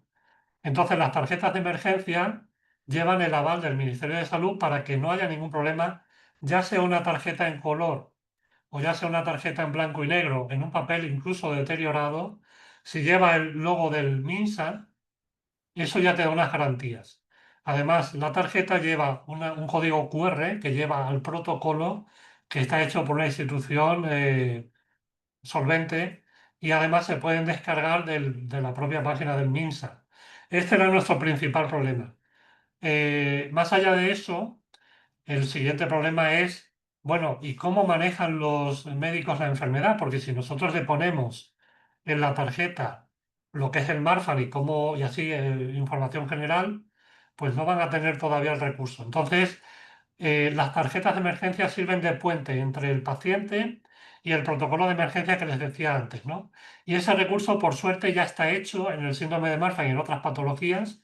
Hay una red europea de enfermedades raras que se ha preocupado de elaborarlas y nosotros lo que hacemos es enlazar desde nuestras tarjetas a ese recurso que ya está disponible y que pueden ustedes acceder con toda la solvencia y garantía de estar hecho por equipos médicos relevantes y que tienen conocimiento amplio de la enfermedad, ¿no? Son especialistas. Por ejemplo, la de Marfan en Europa pues está hecha El protocolo está hecho por el anterior, el que fue miembro del equipo de la doctora Daisy Do anteriormente a ella, ¿no? Eh, las tarjetas de emergencia, para que las vean un poquito mejor, es esto que ven aquí. Obviamente, como les he enseñado, eso se dobla. Lo que están viendo es una cara de ella. Ahí tiene, en principio, arriba a la izquierda, el síndrome de Marfan. Donde aparece el logo de Conectiva, ahí estaría el símbolo del MINSA. Debajo tienen el nombre del paciente, el documento de identidad y alguna información de contacto, si tiene marcapasos, si está anticoagulado, las alergias que pueden ser relevantes para la patología. Y luego marcamos también como importante si existe un documento de voluntades anticipadas, si se requiere que el personal médico autorice y facilite el acceso a un acompañante en la emergencia, que eso es muy importante.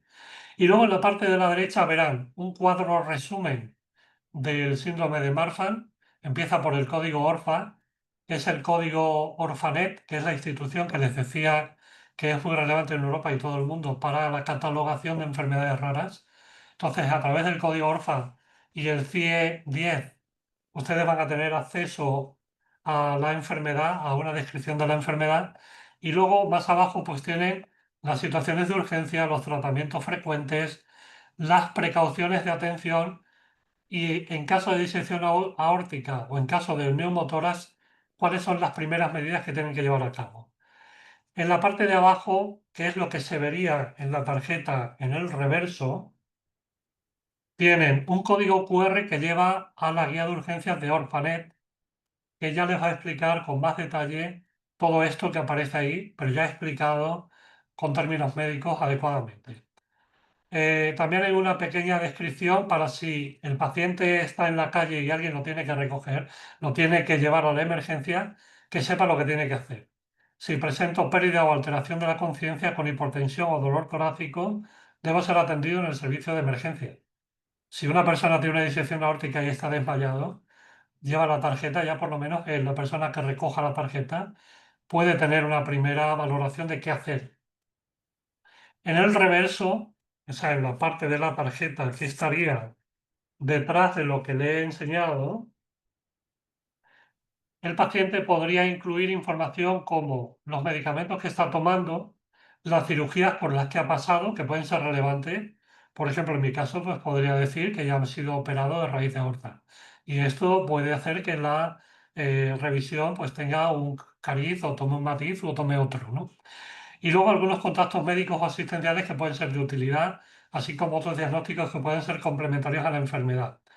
En el caso de la parte de abajo a la izquierda, o bien se puede incluir en la firma del médico que hace la atención al paciente, le hace médico de cabecera o especialista, o bien puede aparecer información de la asociación de pacientes de ese país. En el caso de la tarjeta que lleva el MINSA, aparece Síndrome de Marfan Perú, que es la asociación que ha sido la promotora de esta iniciativa en el país y desde luego sin ella no hubiera sido posible.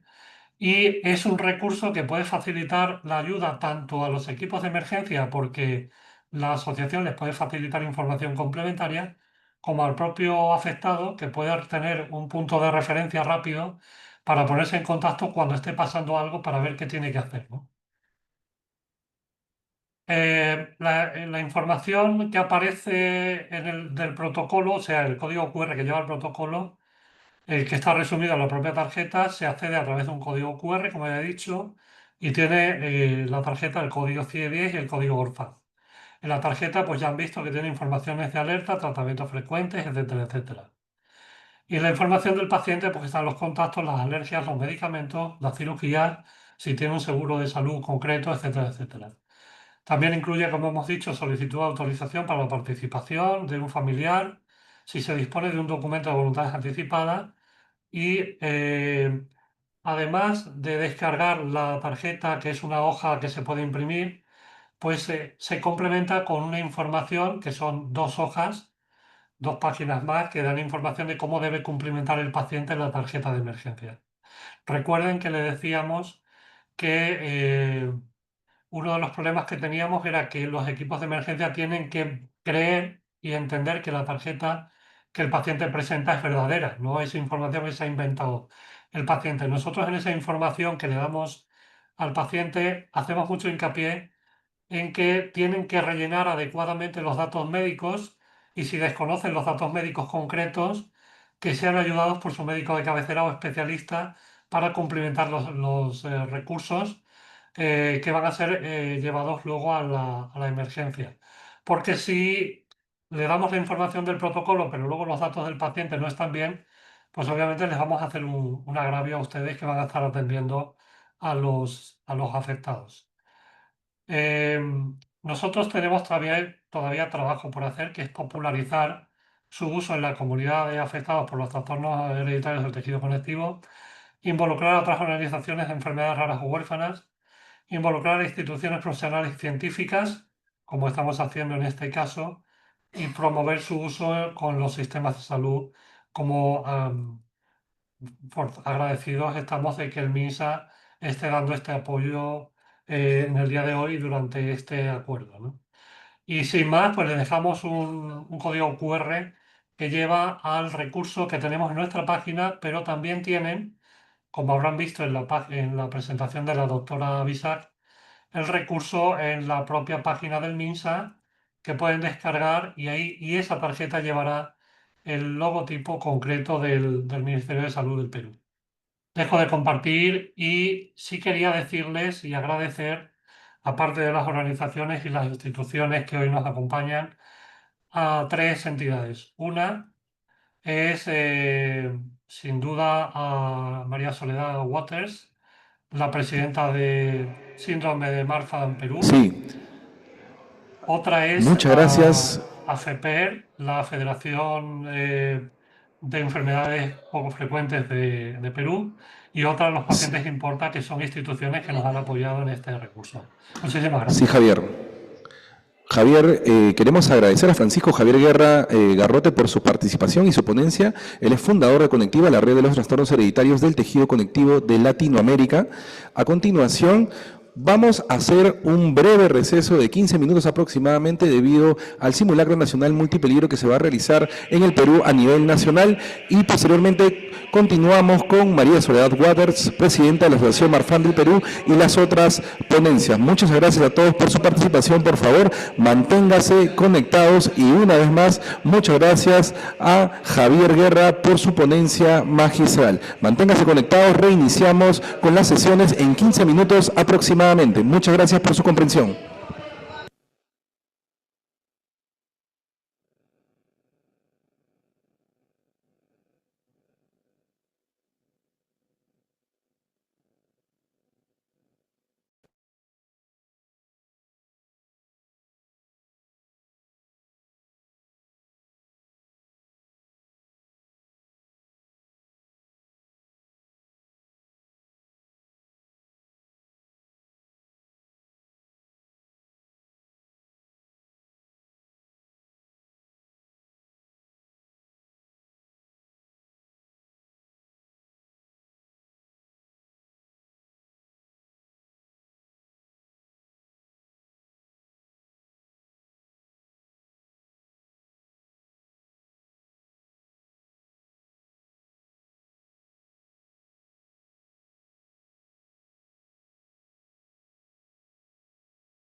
Muchas gracias a todos por mantenerse conectados. Vamos a reiniciar este seminario internacional, agradeciendo hasta el momento a los ponentes que han participado con sus ponencias, y también a continuación vamos a dar pase a la presidenta de la Asociación Marfan Perú, María Soledad Waters, que nos acompaña también en este seminario internacional.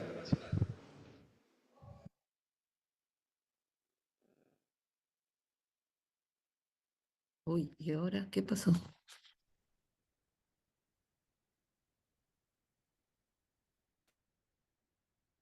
pasó? Se fue.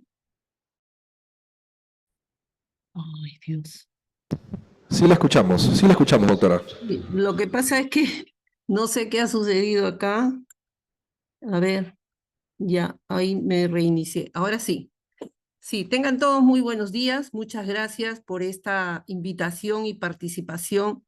Agradecer ante todo, en primer lugar, a Jessica Graña, porque fue ella quien nos ayudó a poder introducir esta herramienta al Ministerio de Salud, porque verdaderamente es necesaria tener esta herramienta de utilidad.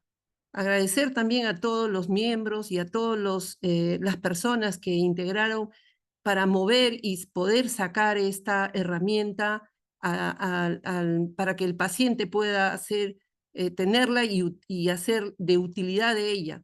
¿Por qué les digo? Porque yo también soy una paciente Marfan. En mi familia hay 4 integrantes con el síndrome de Marfan, mis 2 hijos también. Uno de ellos ya no está, él partió a la eternidad. Pero hacerle mención también un poquito de esto, porque hace una semana, y muy cierto es esto, lo que mencionó la doctora, lo que mencionó Javier, que las atenciones tienen que ser rápidas y con el conocimiento y la capacitación que los médicos deben tener y el personal médico.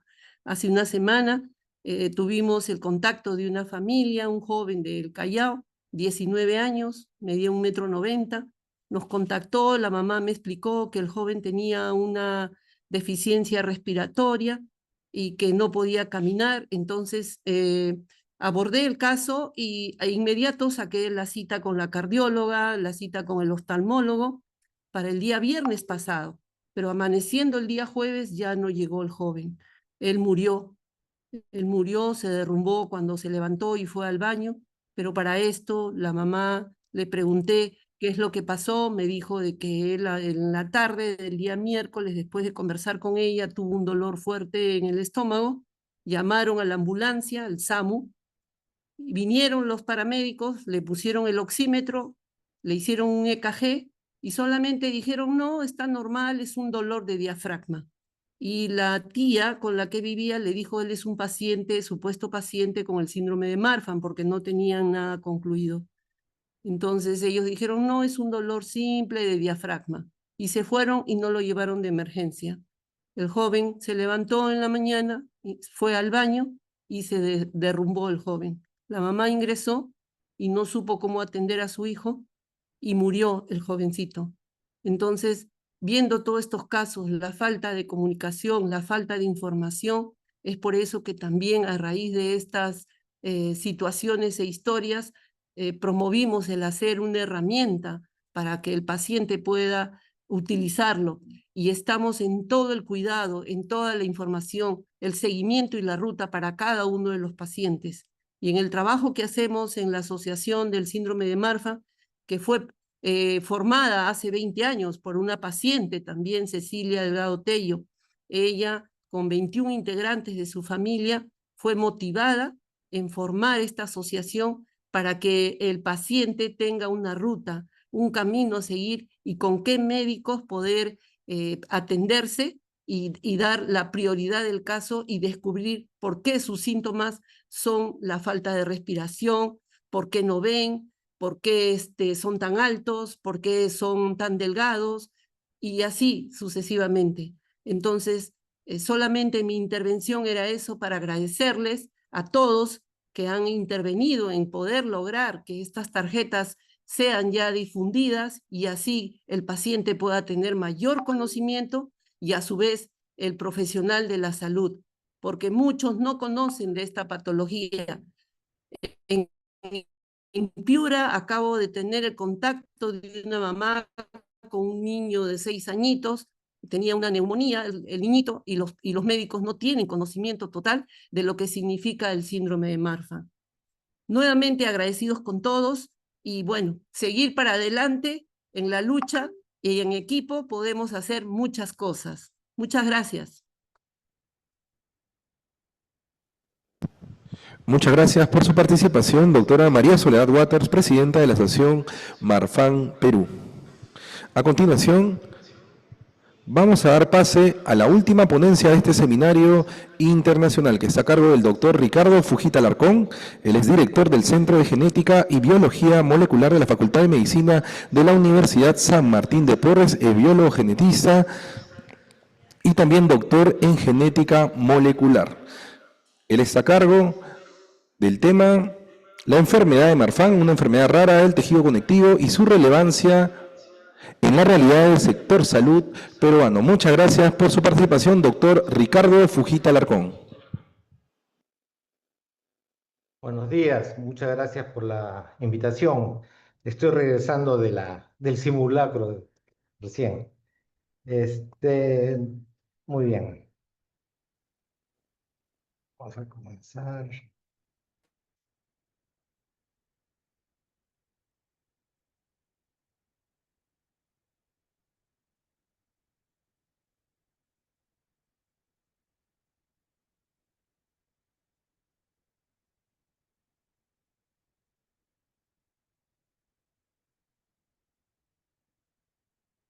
¿Sí ven que he compartido? Doctor, podemos visualizarlo. Muchas gracias por su participación. Ya, ok. Bueno, ante todo, muchas gracias a la Escuela Nacional de Salud Pública, a la Dirección de Prevención y Control de Enfermedades No Transmisibles Raras y Huérfanas de NOT.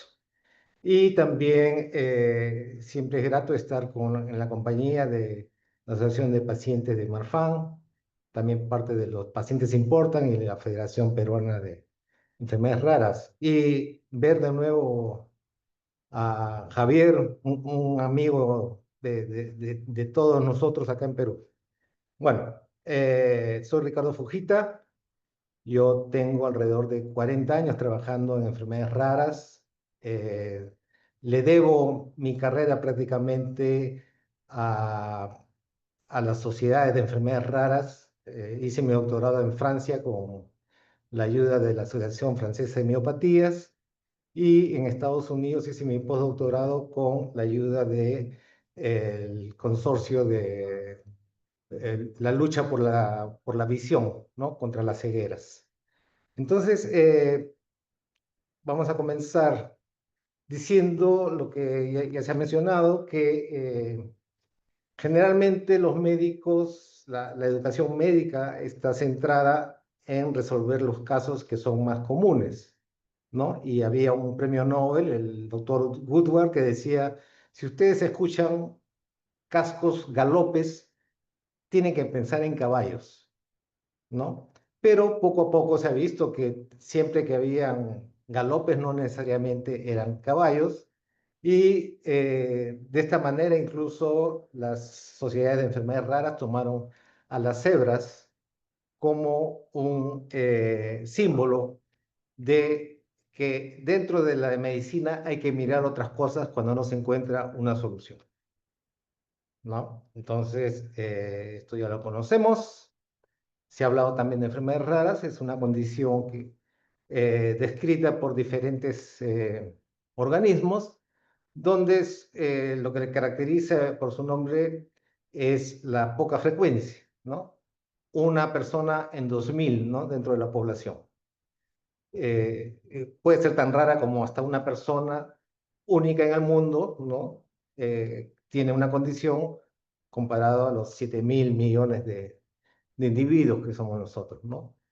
Hay alrededor de 7.000 enfermedades raras descritas, ¿no? Y si sumamos todas las personas que tienen enfermedades raras, hacen alrededor del 5% de la población.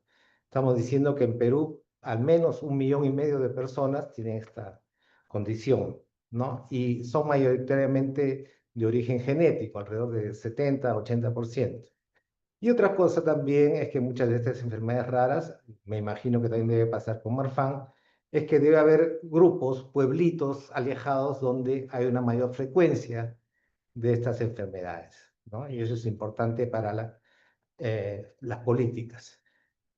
Bueno, la persona que, digamos, por primera vez describió la condición fue el doctor Bernard Marfan, ¿no? En el año 1896, ¿no? Con la primera paciente, la niña Gabriela P., ¿no? Donde él vio que tenía problemas de movilidad porque no podía caminar bien y tenía las extremidades comparado a los niños de su edad, mucho más largas, y era mucho más alta, ¿no?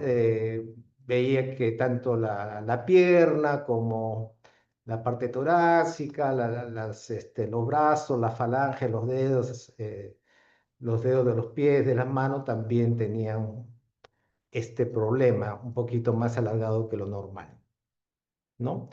Después, poco a poco ha habido algunos criterios para definir la enfermedad de Marfan, pero como ustedes probablemente ya saben, hay otras enfermedades que se parecen mucho a la enfermedad de Marfan y no necesariamente tienen el mismo tratamiento, la misma historia natural.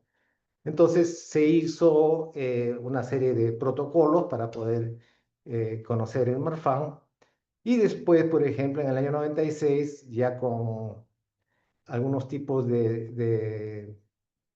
digamos, de tecnologías que ya se tenía en el momento, se hizo una serie de parámetros que son los criterios que se usaron hasta el momento y luego en el año 2010 este protocolo fue revisado ya incluyendo con mayor importancia la parte de la dilatación de la raíz aórtica, ¿no?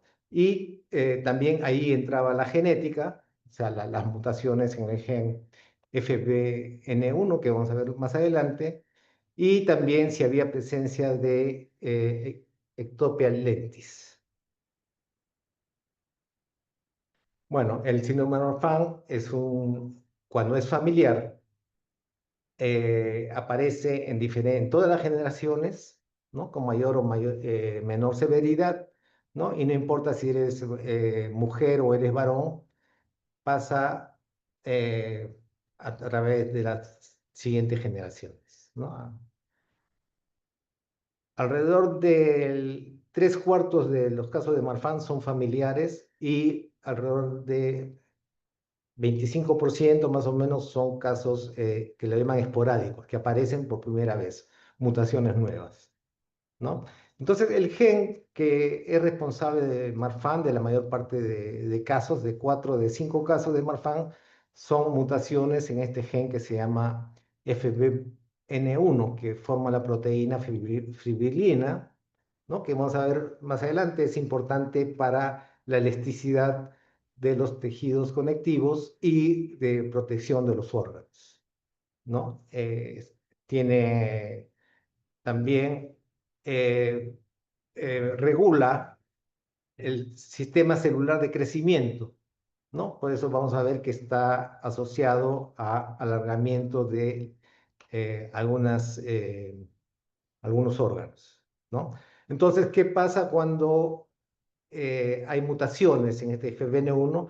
La elasticidad ya se está perdiendo y se desregula digamos, el freno que le hace a esta proteína que se llama TGF-beta y hace que los tejidos crezcan de una manera anormalmente más larga, ¿no? A nivel molecular, a nivel celular, podemos ver, no sé si se puede ver bien, las partes amarillas serían estas fibras elásticas que están compuestas por diferentes proteínas, pero lo más importante probablemente es la fibrilina 1, ¿no? Y están en todo el cuerpo.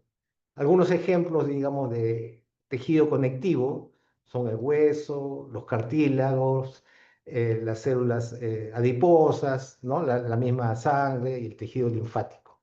Pero en general están recubriendo todos los órganos, todos los tejidos más importantes del cuerpo.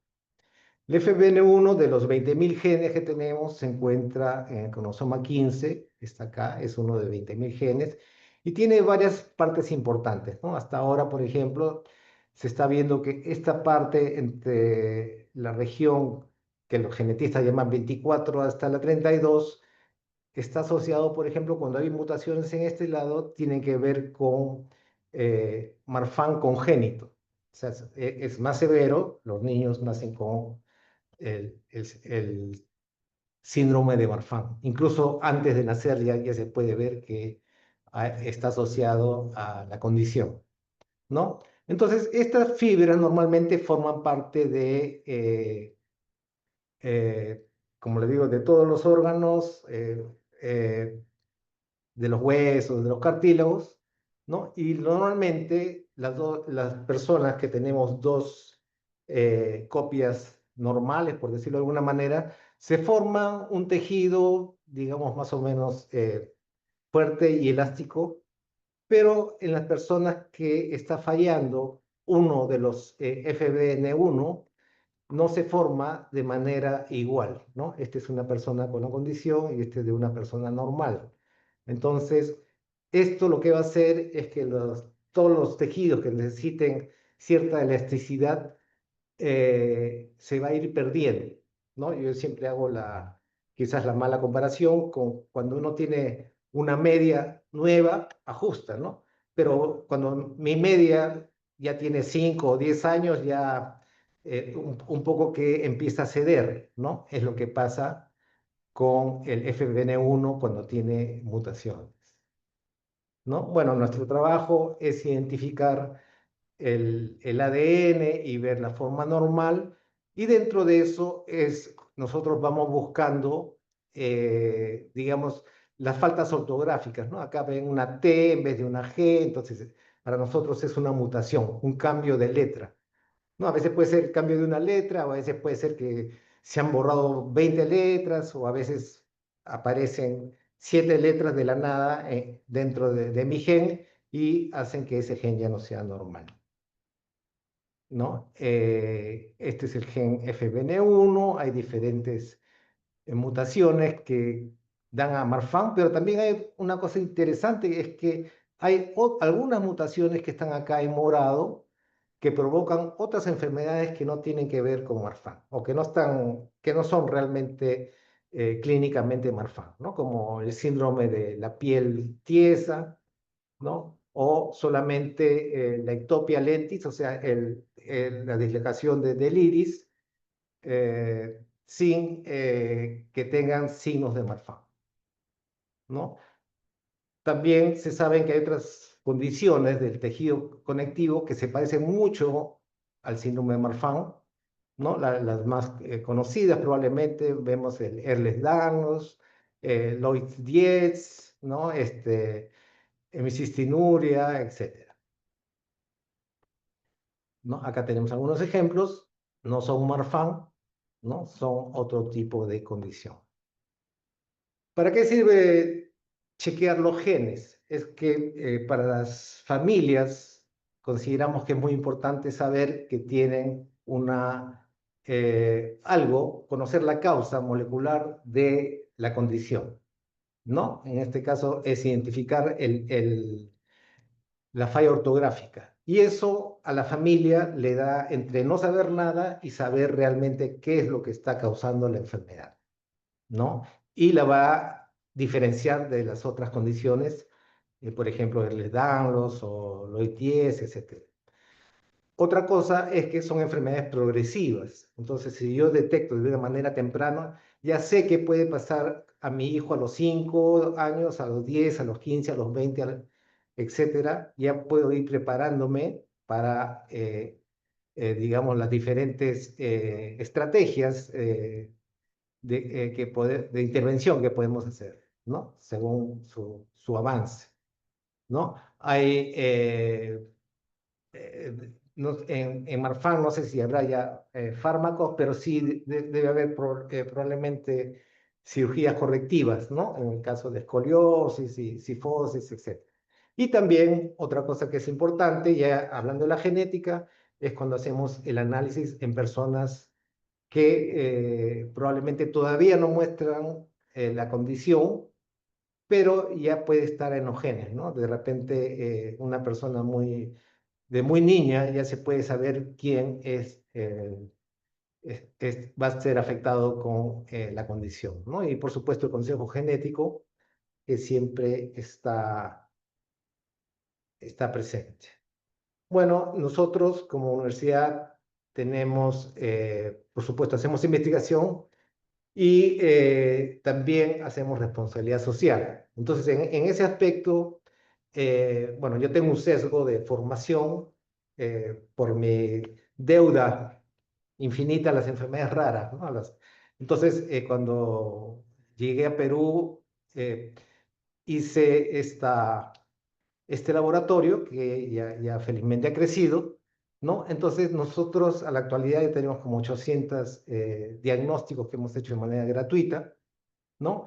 Y con respecto a las enfermedades del tejido conectivo, trabajamos, por ejemplo, con la Asociación Peruana del Síndrome de Marfan, ¿no?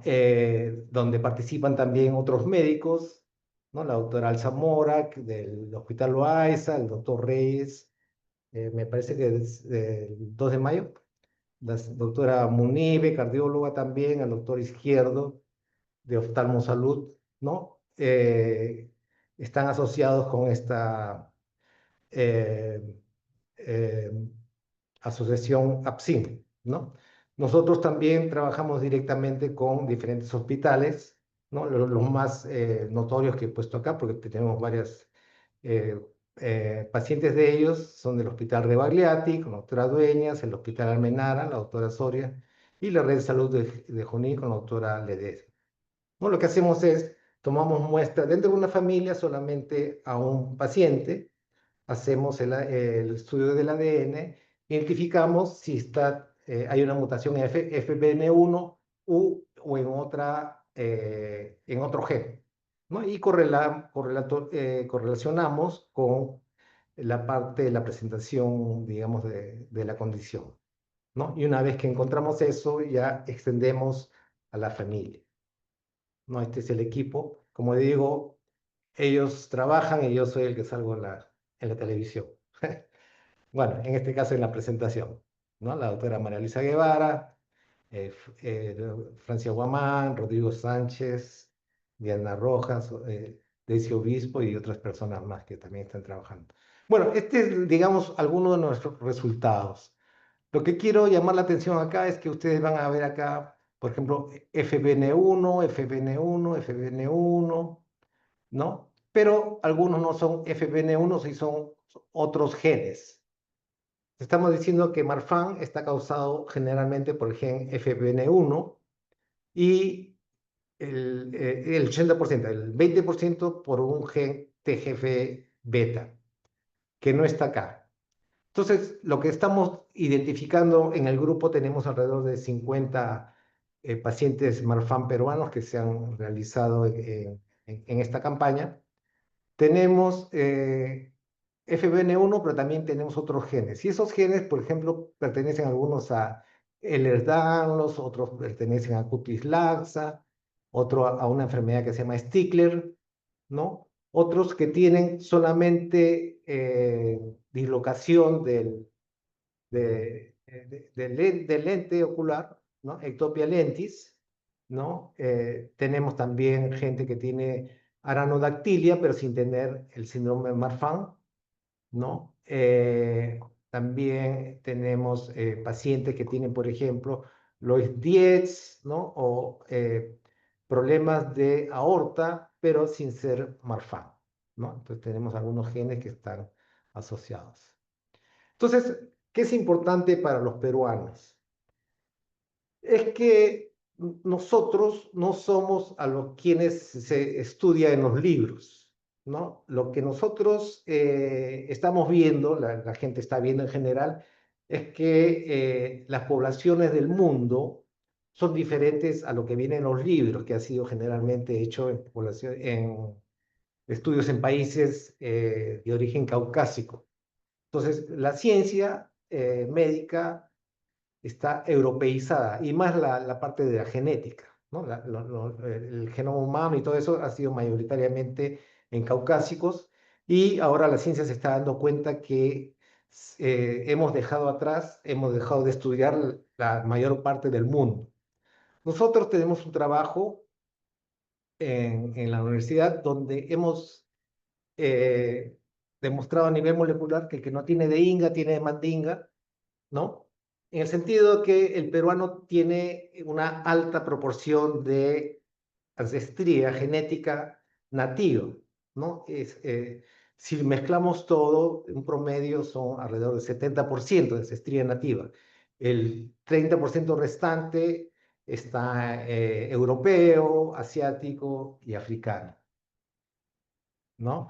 Este es uno de los estudios, este es de 2019, me parece, donde la gente se está dando cuenta, la ciencia se está dando cuenta que estamos dejando de estudiar a la mayor parte del mundo, ¿no? Porque todo ha sido centrado en la parte de origen europeo, ¿no? Tanto en Europa mismo como en los países desarrollados como Estados Unidos, Canadá, Australia, ¿no? Entonces, ¿qué es relevante acá en Perú?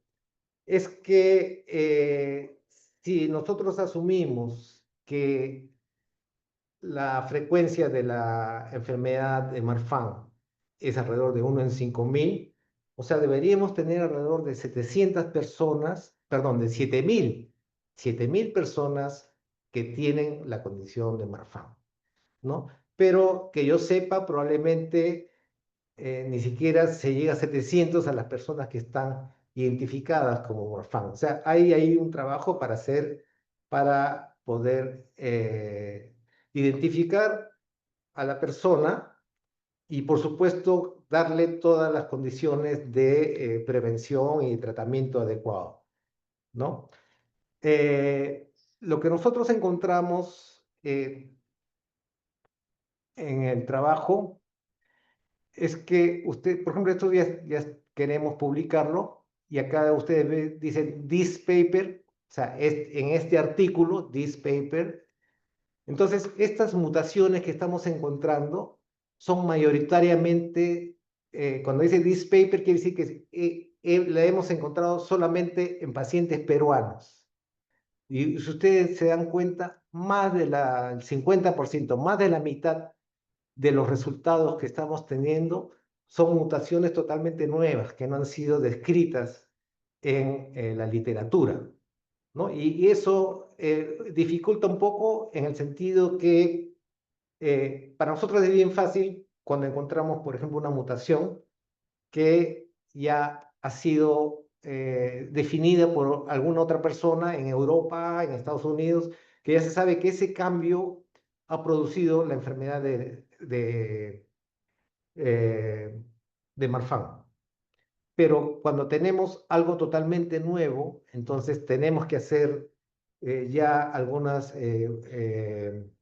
análisis informáticos un poquito más difíciles para poder determinar que ese cambio produce la enfermedad de Marfan o de otra enfermedad, ¿no? Homocistinuria, Ehlers-Danlos, Leitz, ¿no? Otra cosa es que, como ya hemos hecho, me parece que el 28 de febrero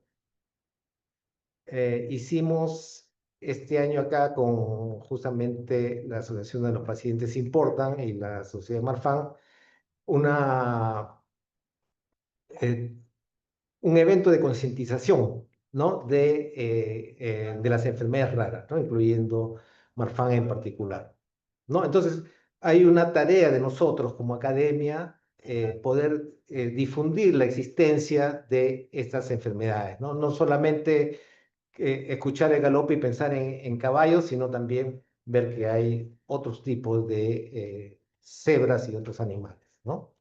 Y, por supuesto, estamos en un país muy centralizado.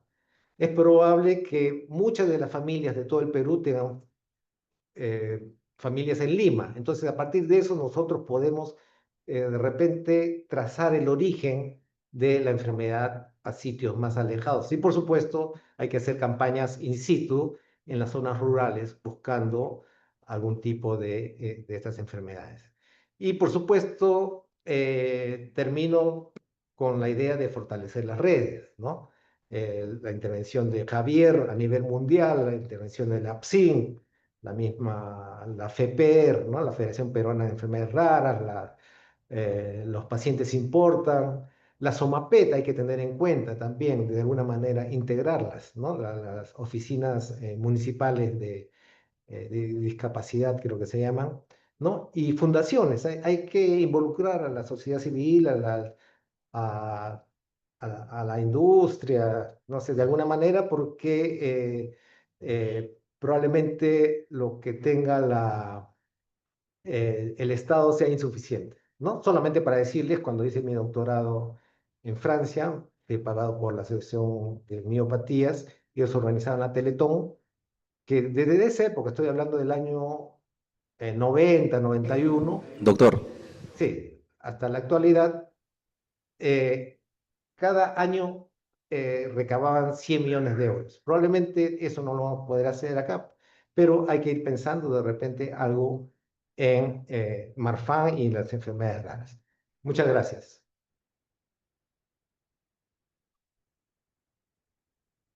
su ponencia magistral, doctor Ricardo Fujita. De esa manera hemos culminado con las ponencias del Seminario Internacional Implementación del Recurso Informativo Portable Tarjeta de Emergencia para la Atención de la Enfermedad de Marfan.